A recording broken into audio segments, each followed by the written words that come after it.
গত পর্বে আপনারা দেখেছিলেন আমি নিজের বাইকে কলকাতা থেকে এসেছিলাম দীঘা।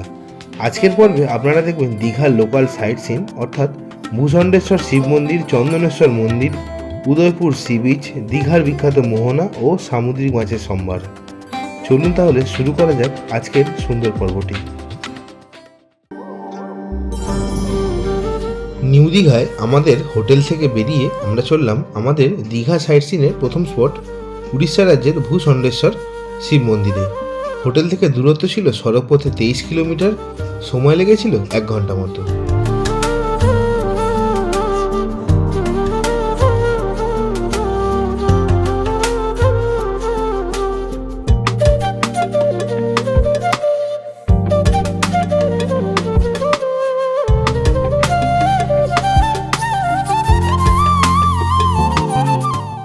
সময় হয়েছে সকাল 11:10 আর আমরা দীঘা থেকে নিউ দীঘা থেকে 23 কিলোমিটার মতো জার্নি করে পৌঁছে গেছি হচ্ছে উড়িষ্যার বাবা ভূষণ্ডেশ্বর মন্দিরে। এই ভূষণ্ডেশ্বরকে বলা হচ্ছে এশিয়ার সর্বোচ্চ শিবলিঙ্গ। চলুন একবার আপনাদেরকে দেখানো যাক। আর আজকে আমার গলাটা খুবই বসা, কেমন একটা লাগছে ভয়েসটা, তাই আজকের যে ভিডিওগুলো হবে বা যে জায়গাগুলো দেখবেন আপনারা, সেগুলো মোস্টলি সবই ভয়েস ওভার দেওয়া থাকবে। এই মন্দিরের শিবলিঙ্গটি রাবণ শিবের কাছ থেকে উপহার স্বরূপ পেয়েছিলেন। মহাদেব রাবণকে বলেছিলেন এই শিবলিঙ্গটিকে কোথাও স্থাপন না করতে, কিন্তু রাবণ এই স্থানে ভুলবশত এই লিঙ্গটি স্থাপন করে ফেলেছিলেন এবং তারপর থেকে এই শিবলিঙ্গ এখানে স্থাপিত হয়। এই শিবলিঙ্গটিকেই এশিয়ার সর্বোচ্চ শিবলিঙ্গ বলে মনে করা হয়।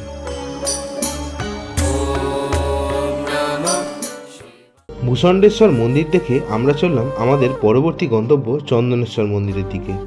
সড়কপথের দূরত্ব 18 কিলোমিটার, সময় লেগেছিল 35 মিনিট। পথে পড়েছিল সুবর্ণরেখা নদীর খাড়ি ও বঙ্গোপসাগর। আর এই পথেই আপনারা দেখে নিতে পারেন বিচিত্রপুর ম্যানগ্রোভ ফরেস্ট, তবে আমরা এটা স্কিপ করেছিলাম। সময় হয়েছিল বেলা 12টা আর আমরা পৌঁছে গেছিলাম উড়িষ্যার অন্যতম জাগ্রত শিব মন্দির চন্দনেশ্বর শিব মন্দিরে। পাতালপুরে উঠে আসায় এখানে শিব স্বয়ম্ভূরূপে পূজিত। বর্গী আমলের এই মন্দিরের বয়স 300 বছরের কাছাকাছি। এই মন্দিরে একটি পুকুর আছে, সেখানে চড়কের সময় 3টি কাঠ পাওয়া যায়। চড়কের প্রধান সন্ন্যাসী 3টি কাঠের মধ্যে একটিকে পুজো করেন, তারপর ওই কাঠ আপনা থেকেই অদৃশ্য হয়ে যায়। প্রতি বছর 14ই এপ্রিল এখানে বড় করে মেলা বসে এবং প্রচুর ভক্ত সমাগম হয় এবং মেলা চলে টানা 13 দিন। সকাল 6টা থেকে বিকেল 5টা পর্যন্ত রোজই মন্দির খোলা থাকে। মন্দির দর্শন শেষ করে মন্দিরের বাইরে থেকে আমরা ব্রেকফাস্ট সেরেছিলাম অসাধারণ স্বাদের আলুর চপ আর মুড়ি দিয়ে।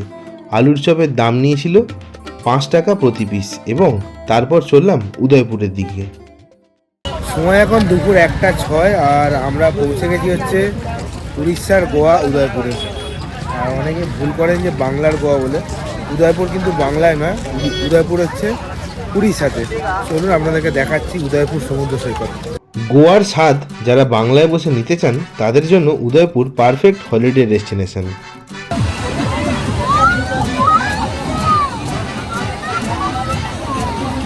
তবে এখানে নবীনদের উদ্যমতা দেখে প্রবীণদের অস্বস্তি হতেই পারে। এখানে যুবক থেকে প্রৌঢ় সবাই রঙিন জলের ফোয়ারায় আর গানের তালে নিজেদেরকে মাতিয়ে রেখেছে। তবে এই সমস্ত অ্যাভয়েড করে সমুদ্রের উপর চেয়ারে বসে গরম গরম মাছ ভাজা খাওয়ার অভিজ্ঞতা নিতে কিন্তু ভুলবেন না। আমি নিয়েছিলাম পমফ্রেট মাছ ভাজা, প্রতি পিস 100 টাকার বিনিময়ে।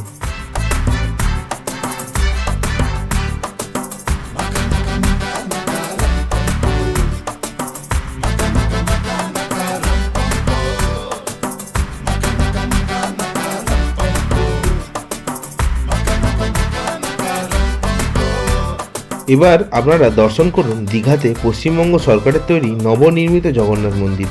তবে এই মন্দিরের দ্বার এখনও জনসাধারণের জন্য খোলা হয়নি। 2025 সালের অক্ষয় তৃতীয়ার দিন এই মন্দির উদ্বোধন হবে।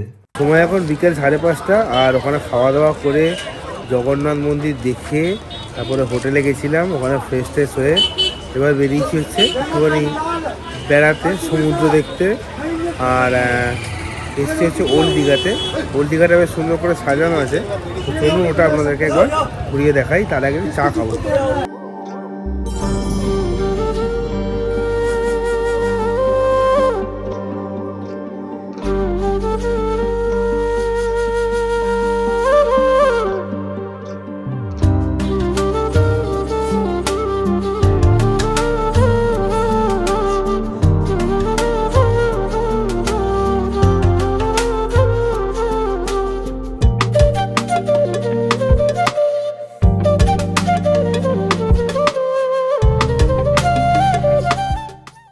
সময় এখন সন্ধ্যে 7:05 আর আমরা ওল্ড দীঘার যে মানে সুন্দর যে সাজানো জায়গাটা আছে ওখান থেকে বেরোলাম। আর এবারে চলে যাবো হচ্ছে হোটেলে।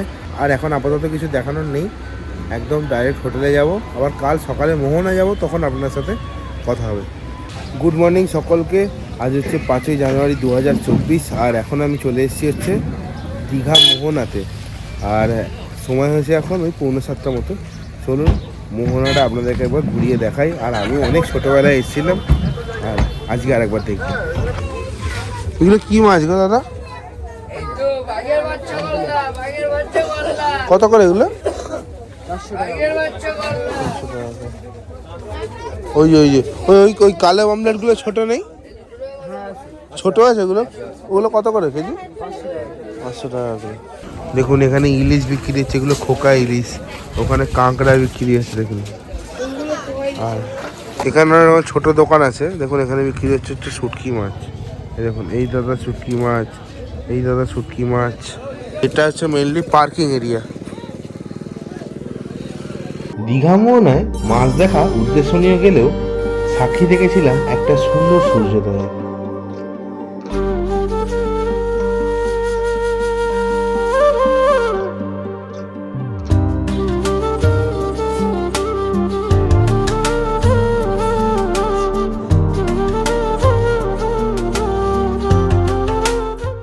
আজকে মোহনা কিন্তু জমজমাট। আর শুধু একটাই সমস্যা, সেটা হচ্ছে যে মানে ওয়েদারটা কিন্তু মানে সানি নয়, মানে রোদ তেমন উঠছে না, যে মেঘলা ওয়েদার।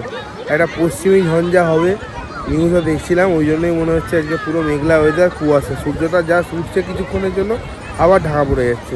আর এখানে কিন্তু মানে ভালোই ঠান্ডা আছে। আপনারা যদি জানুয়ারি ফেব্রুয়ারি এই মাসগুলোতে আসেন তাহলে কিন্তু পরিমিত শীতের পোশাক নিয়ে আসবেন।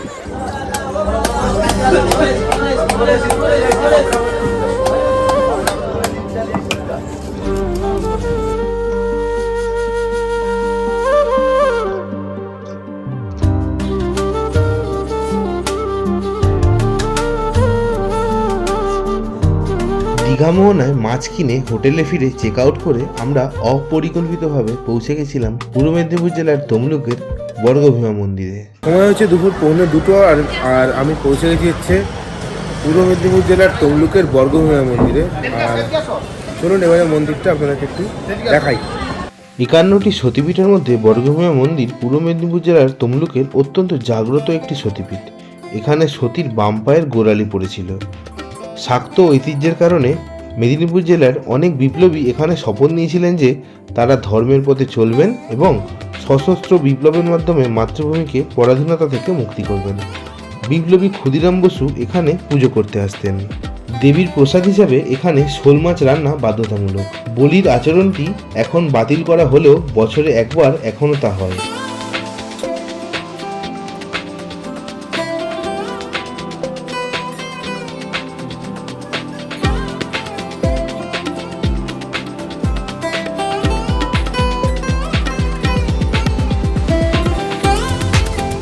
আজকের গল্প এখানেই শেষ করলাম। দেখা হচ্ছে পরবর্তী গল্পে নতুন গন্তব্যে। ততক্ষণ পর্যন্ত ভালো থাকবেন, সুস্থ থাকবেন আর ঘুরতে থাকবেন।